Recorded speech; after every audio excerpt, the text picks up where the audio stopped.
नमस्कार। आज मैं सबको उसने कहा था नामक कहानी चंद्रधर शर्मा गुलेरी जी की बताने जा रहा हूँ। तो उसने कहा था कहानी बताने से पहले प्रमुख पात्रों का परिचय देने से पहले हम चंद्रधर शर्मा गुलेरी जी के बारे में कुछ चर्चा करें। जैसे इनका जन्म होता है जुलाई 7 जुलाई सन 1883 और इनकी मृत्यु हो जाती है 12 सितंबर 1922।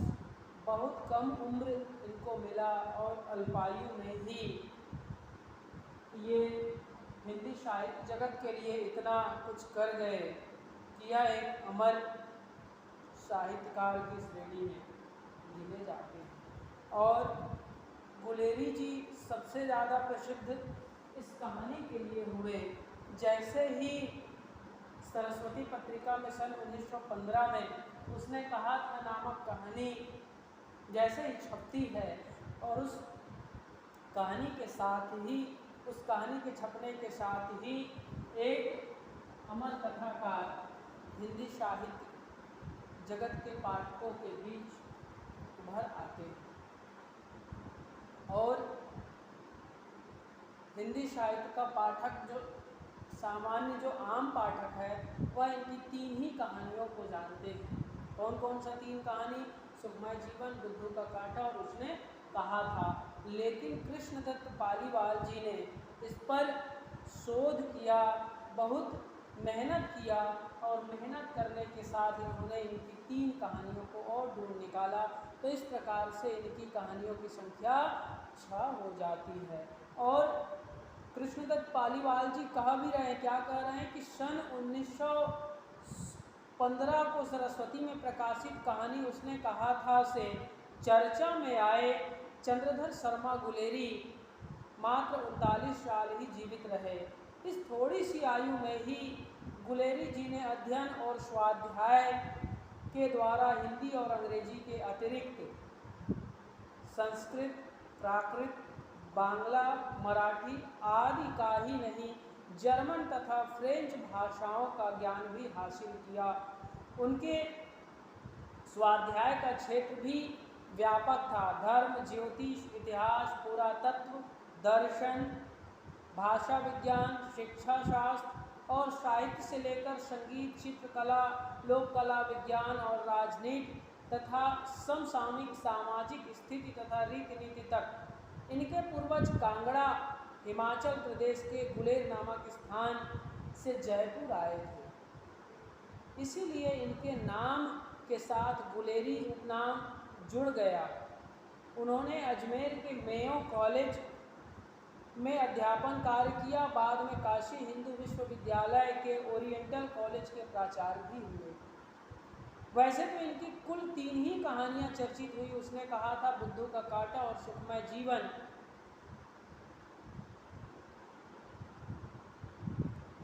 कहानी से भी हिंदी के अमर कथाकार के रूप में प्रतिष्ठित हुए। इस कहानी संकलन में गुलेरी जी की 3 अन्य चर्चित कहानियां उनके द्वारा लिखे गए आलेखों, साक्षात्कारों आदि का विवरण दिया गया है। ये कृष्णदत्त पालीवाल जी कह रहे हैं, है ना।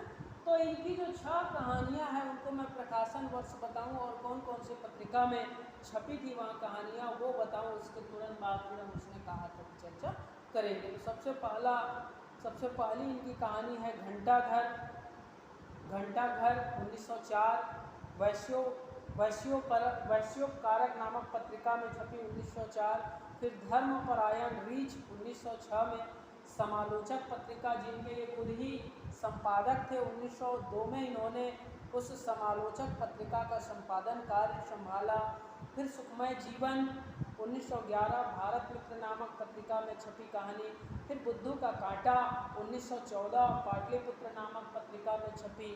फिर उसने कहा था 1915 सरस्वती पत्रिका में छपी जून अंक में। और हीरे का हीरा 1920 में जनसत्ता नामक पत्रिका में छपी जुलाई अंक में। अब हम बात करते हैं उसने कहा था। उसने कहा था कहानी को मुख्य रूप से लहना सिंह और होरा सिंह के चरित्र के कारण ज़्यादा अच्छे से जाना गया। देखिए, अमृतसर की धरती है और उस धरती पर एक 12 वर्ष का लड़का और एक 8 वर्ष की लड़की इसी बाज़ार में, अमृतसर की बाज़ारों में एक जगह किराने की दुकान है, वहाँ सामान लेने जाते हैं। और सामान लेने जाने जब जैसे ही सामान लेने गए हैं तो दोनों एक दूसरे को देखते हैं। दोनों का जो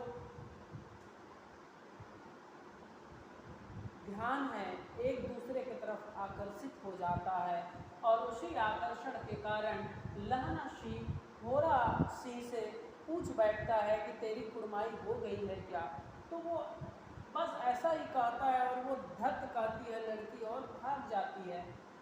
लगातार 1 से 1.5 माह तक ऐसे चलता रहा। वो रोज़ पूछता तेरी कुड़माई हो गई, वो धत कहता और भाग जाती। लेकिन एक समय के बाद फिर से ये पूछ बैठता है और होरा सिंह नाम की जो लड़की थी उस समय, वह कहती है, फिर ये पूछता है कि तेरी कुड़माई हो गई क्या। तो वो रेशमी रुमाल को, कढ़े हुए रुमाल को, पीले कलर की उसको सालू को दिखाती है कि देखते नहीं, हो गई, हाँ कल ही हुई है। तो जैसे ही इनको पता चलता है कि इनकी कुड़माई अर्थात इनकी सगाई हो गई है तो ये अपना संतुलन खो बैठता है और संतुलन खो बैठने के कारण वो विक्षिप्त अवस्था में घर पहुंचते हैं। किसी को नाली में गिरा दिए, किसी की पूरी दिन भर की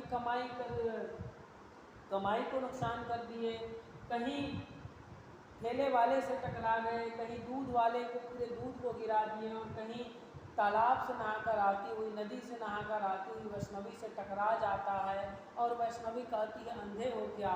तो यह स्वीकार कर लेता है कि हाँ मैं अंधा हूँ और ले देकर वो घर पहुँचता है। अब कहानी यहाँ समाप्त नहीं हुई है, कहानी यहाँ प्रारंभ हो रही है। कैसे, देखिए, अब ये 25 वर्ष के बाद 77 नंबर की सिख राइफल्स में जमादार हो जाता है और इनको युद्ध के लिए जाना पड़ता है। तो युद्ध में सूबेदार हजारा सिंह और इनके पुत्र बोधा सिंह भी जाते हैं। तो बोधा सिंह और सूबेदार हजारा सिंह, तो सूबेदार हजारा सिंह लहना सिंह को संदेश भिजवाता है कि मेरे यहाँ आ जाना, हम लोग भी चलेंगे, इधर से आ जाना, फिर यहाँ से हम लोग चलेंगे युद्ध के लिए। तो लहना सिंह जैसे सूबेदार जी के यहाँ पहुँचता है तो हजारा सिंह जी लहना सिंह जी से कहता है कि सूबेदार ने तुमको जानती है, वह तुमसे मिलने के लिए बोली है। तो लहना सिंह सोच में पड़ जाता है, मैं तो कभी मिला नहीं हूँ, ना ही पूरे सूबेदार जी के परिवार के लोगों के यहाँ मैं कभी आना जाना किया हूँ, नहीं गया नहीं हूँ।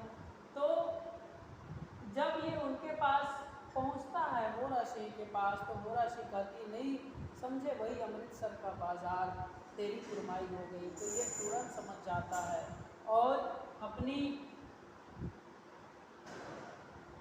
पुरानी यादों में खो जाता है और यह अपनी आंचल को फैलाकर, होरा सिंह अपनी आंचल को फैलाकर इनसे भिक्षा मांगती है कि जिस तरीके से तुमने उस घोड़ा गाड़ी में मेरी रक्षा की थी, ठीक उसी प्रकार आज मैं तुमसे भिक्षा मांगती हूँ कि इस युद्ध में तुम मेरे पति हजारा सिंह और पुत्र बोधा सिंह की प्राणों की भीख मांगती हूँ। तो वो कुछ नहीं कहता, निकल जाता है और युद्ध में इन लोग चले जाते हैं और इतनी ठंड में ये युद्ध की भूमि में रहते हैं और ठंड के साथ साथ देखिए लहना सिंह अपने किए हुए वादे को भूलता नहीं है। उनके द्वारा कही हुई बातें उनको हमेशा मन और मस्तिष्क में रहती हैं। तो यहाँ होता क्या है, युद्ध छिड़ जाता है और युद्ध छिड़ जाने के बाद हम देखते हैं कि कहीं ना कहीं ये अस्वस्थ हो जाते हैं, बीमार हो जाते हैं बोधा सिंह। और उस युद्ध भूमि में मतलब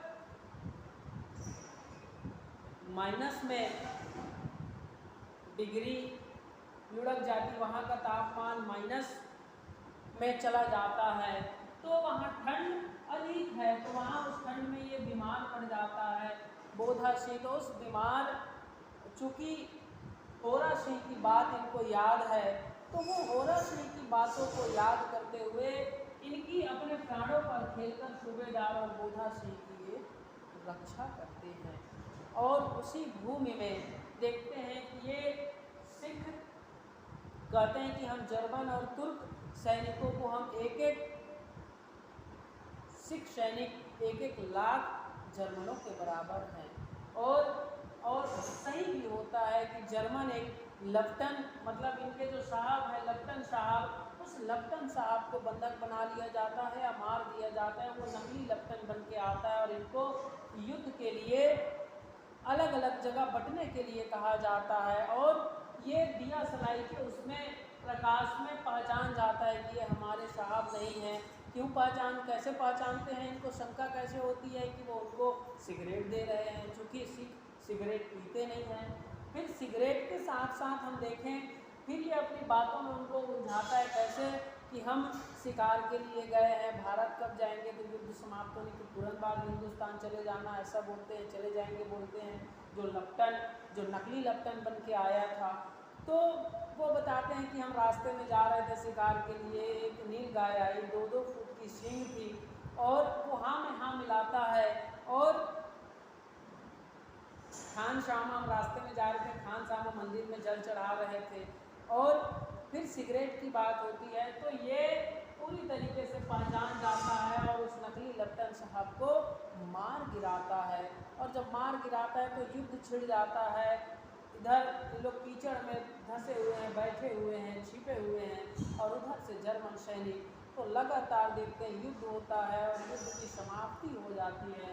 और यही हम देखते हैं कि बोधा सिंह और सूबेदार हजारा सिंह को गाड़ी में लहना से बिठा देता है। इनकी जांघों में गोली लगी है और कई जगह गोली लगी है, लेकिन वो अपने जख्म को छुपा देता है, यहाँ तक कि अपने कोट वगैरह भी बोधा सिंह को दे देता है। और ऐसे ही ठंड में वो आग के सहारे अपना जीवन काट रहा है। और अंत में होता क्या है, इन दोनों को वापस भेज देते हैं गाड़ी से। इनसे भी सूबेदार हजारा सिंह भी कहते हैं कि लहना तुम भी चलो, लेकिन ये जाने से मना कर देता है। अब घायल, और ये अंत में कहता है कि आप सूबेदार ने जी से कहिएगा, उसने जो कहा था वो मैंने कर दिया। अब ये लहना सिंह घायल है, वजीरा सिंह उनके पास हैं, और बार बार घायल की अवस्था में कहते हैं कि वजीरा सिंह पानी। और कहा जाता है कि लोगों की मृत्यु नज़दीक होती है तो जीवन में उन्होंने जो किया है वह सब चीज़ उनके मस्तिष्क में आते जाता है। बीती हुई जो घटनाएं हैं वो उनके मन और मस्तिष्क में आते जाता है। तो वो लहना सिंह होरा सिंह के बारे में स्वप्न देख रहे हैं कि ऐसा हुआ वैसा हुआ, और अंत में बीच में इनसे कहते जाते हैं कि वजीरा सिंह पानी पिला दे, वजीरा सिंह पानी पिला दे। और यही कहते कहते ये पूरे स्वप्न रूप में होरा सिंह और लहना सिंह की जो घटनाएं हैं अमृतसर की, उन सभी घटनाओं को क्रम से देखते हैं, चलचित्र जैसे उनके सामने घूम रहे हैं। और अंत में लहना सिंह वजीरा सिंह के गोदी में, उनकी जंघाओं में अपना सिर रखने के लिए कहते हैं, और कहते हैं कि पानी पानी पानी पिला दे वजीरा सिंह करके, और वहीं ये दम तोड़ देते हैं। कुछ दिन बाद पेपर में खबर छपती है कि 77 नंबर सिख राइफल्स जमादार लहना सिंह। अब ये आगे की जो बातें हैं वो गुलेरी जी पाठकों पर छोड़ देते हैं, और अनुमान लगाना बहुत कठिन नहीं है कि क्या हुआ होगा।